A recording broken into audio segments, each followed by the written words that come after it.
memparodikan Paus Fransiskus. Dalam videonya, dia memakai jubah panjang berwarna putih dengan tanda salib di dada. Dia duduk di kursi roda yang digerakkannya menggunakan kedua kaki. Kemudian, beberapa orang menghampirinya dan seolah-olah minta diberkati. Mereka kemudian bersalaman dengannya lalu pergi. Video tersebut kemudian diunggah ulang oleh beberapa akun di media sosial. Imbas video tersebut, Pasal 45 ayat 3 Undang-Undang ITE tahun 2016 itu bisa menjerat daripada YouTuber Winson. Namun Undang-Undang ITE sesuai SKB 3 Menteri itu yang melapor adalah si korbannya. Si korban kan dalam hal ini Paus Fransiskus yang diparodikan, yang dilecehkan. Nah, tapi oleh sebab itu kan ada aturan yang lain terkait negara bisa melaporkan akibat konten-konten yang dianggap negara itu tidak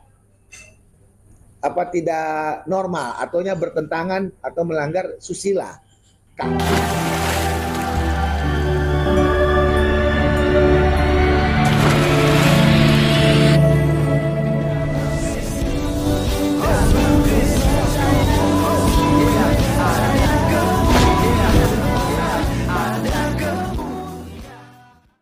Salam Elohim Bisem Yeshua HaMashiach.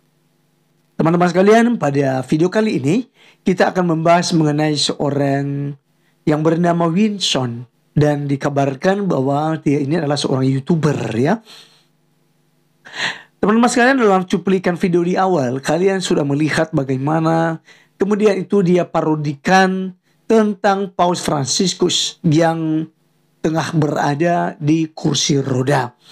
Menariknya, di sini ada kerjasama dengan teman-temannya yang kemudian berpura-pura datang sebagai warga Katolik ataupun Kristen Protestan, lalu berlutut untuk minta ditumpahkan tangan oleh dia.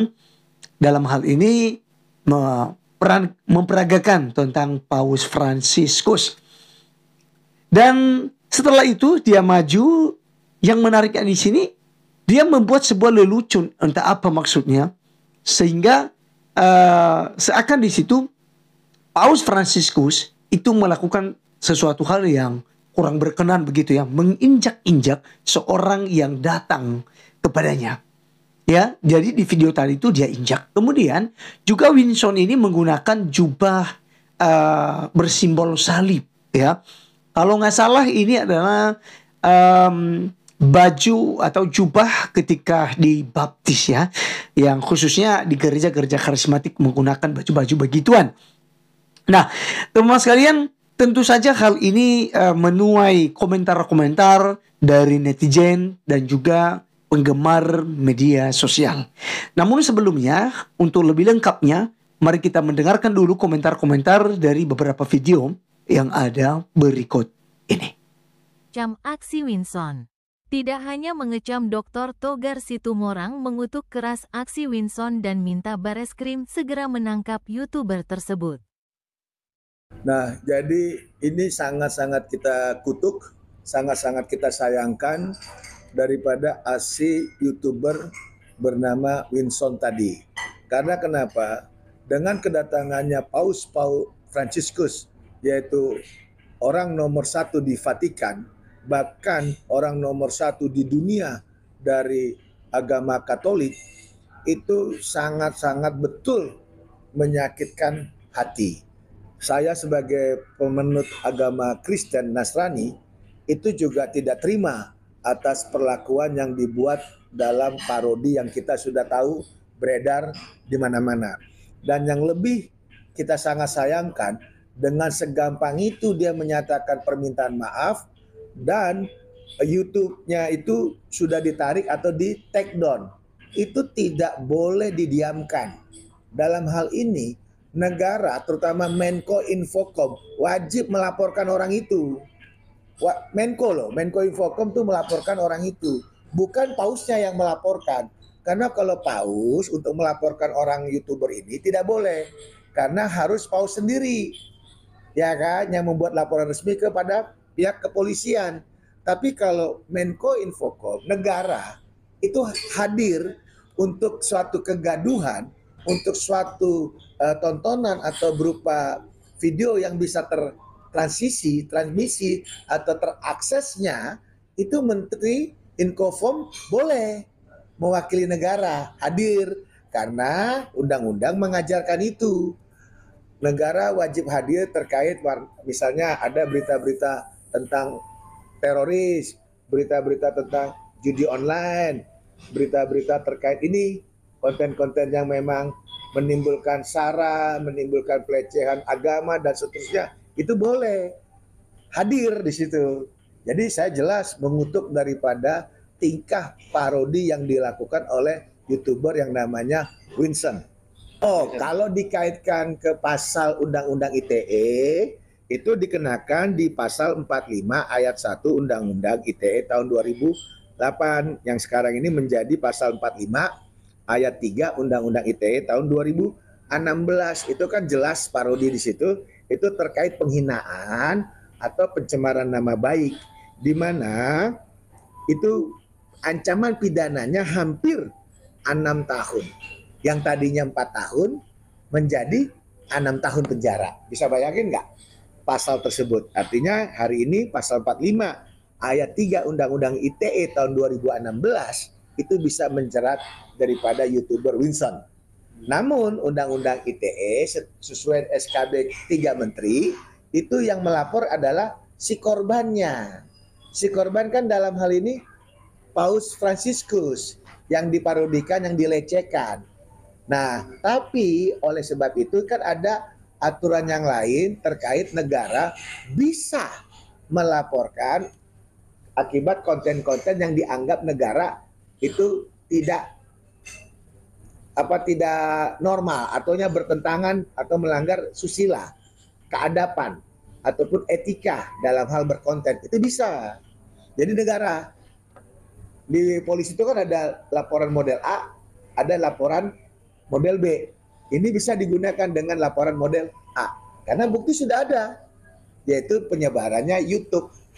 Dan di dalam penyebaran itu ada konten yang berisi melecehkan daripada pribadinya loh. Pribadi Paus Fransiskus. Ada di situ mobil, alat buktinya kan ada.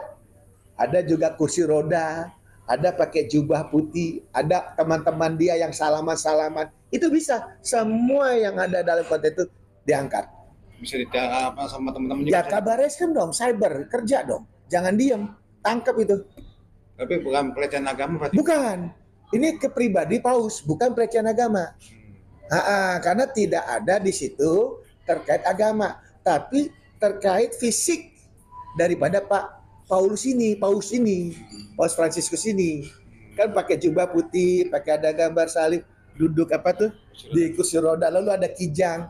Padahal kalau yang sesungguhnya kan kijangnya bukan kijang ribon ini, kijang yang baru itu kijang indeksis apa itu. Nah itu nggak boleh itu, karena kita tahu Paus Fransiskus datang ke Indonesia itu hal-hal yang sangat sakral, sangat luar biasa. Viral karena bikin parodi Paus Fransiskus di kursi roda. Tahu kan lu pada? Dia namanya Winson Rinaldi. Bisa dikenal ya menurut gua awalnya karena temenan sama Reza Arab pas lagi baru-baru naiknya. Di tahun 2013-an ke atas kayaknya. Dia emang sering bikin konten-konten yang absurd. Kadang gua ketawa liatnya, kadang gua juga ngerasa nggak nyaman liatnya. Ya suka-suka dia aja lah. Gua tahu nyari awareness itu nggak gampang, tapi bukan berarti semua hal bisa dilakuin untuk ngedapetin itu. Ya contohnya kontennya dia soal parodiin Paus Fransiskus. Masyarakat lagi damai ngeliatnya, muncul konten-konten yang bener-bener gak bermutu kayak yang dia bikin. Terus dia udah upload foto minta maaf juga dengan ekspresi yang kayak gitu. Kalau gue ngeliatnya, itu adalah suatu kebanggaan untuk dia melakukan pose minta maaf kayak gitu. Karena kalau dari pandangan gue, dia ngerasa minta maafnya itu hal yang lucu juga. Kalau bicara dia nistain agama atau enggak, ya gue juga nggak tahu itu adalah penistaan atau bukan. Kalau menurut kalian gimana?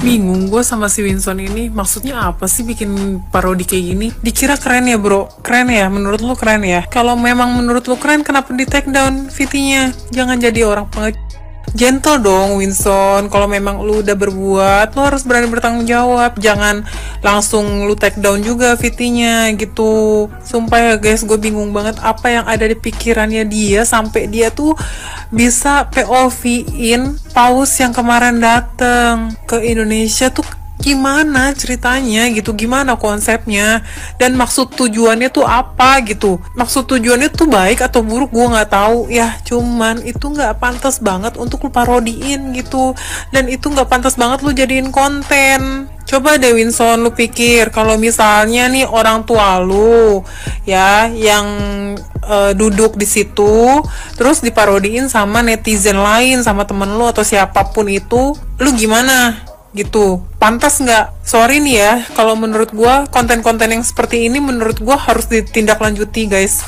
Nggak cuman klarifikasi minta maaf terus selesai gitu. Kenapa? Karena itu bisa membuat konten-konten creator yang lain tuh sembarangan bikin konten, tau gak sih? Ini tuh kalau menurut gue ini jatuhnya lebih ke menghina ya. Sebuah video dari postingan Bang Permadi Arya, bagaimana seorang Winso Renaldi yang memparodikan ya bagaimana seorang Paus Fransiskus ya, dia seperti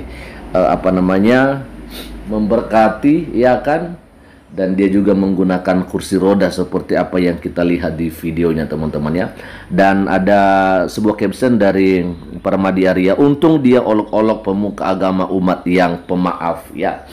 Dan di sini saya akan bacakan lagi viral video Winson Renaldi olok-olok Sri Paus ya.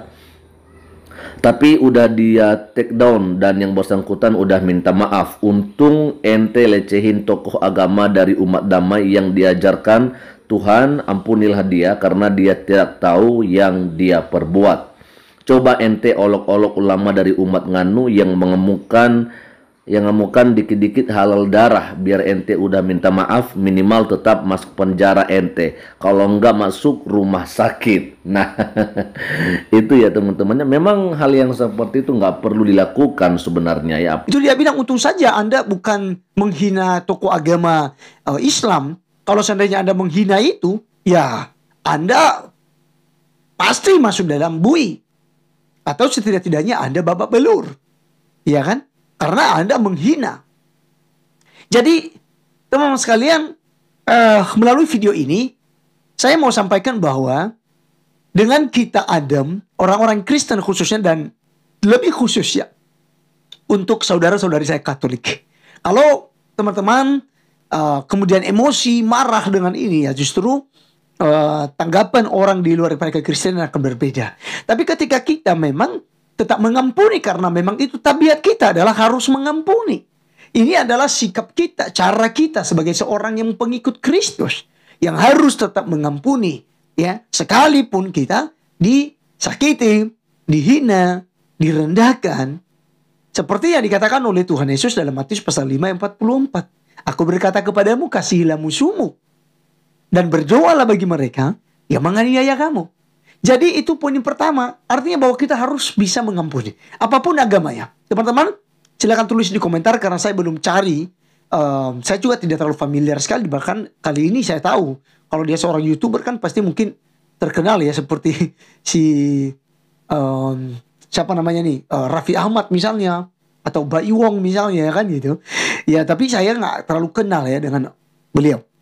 Nah jadi dalam hal ini itu poin pertama yang saya mau sampaikan. Kedua adalah mari kita mengambil sisi positifnya saja. Kita tetap optimis, jangan pesimis, oke? Kenapa kita selalu optimis? Karena anggap saja bahwa hal ini dia buat sebagai rasa kagumnya, rasa salutnya kepada Paus Fransiskus yang datang dengan kesederhanaan, yang datang dengan membawa senyuman, membawa kedamaian. Ya apalagi memang visi misi Paus datang ke Indonesia yaitu ya untuk mendamaikan dunia melalui jalur agama ya. Dan dia juga melihat bahwa Indonesia mayoritas Islam ya. Jadi teman-teman sekalian, kita tetap berpikiran positif saja.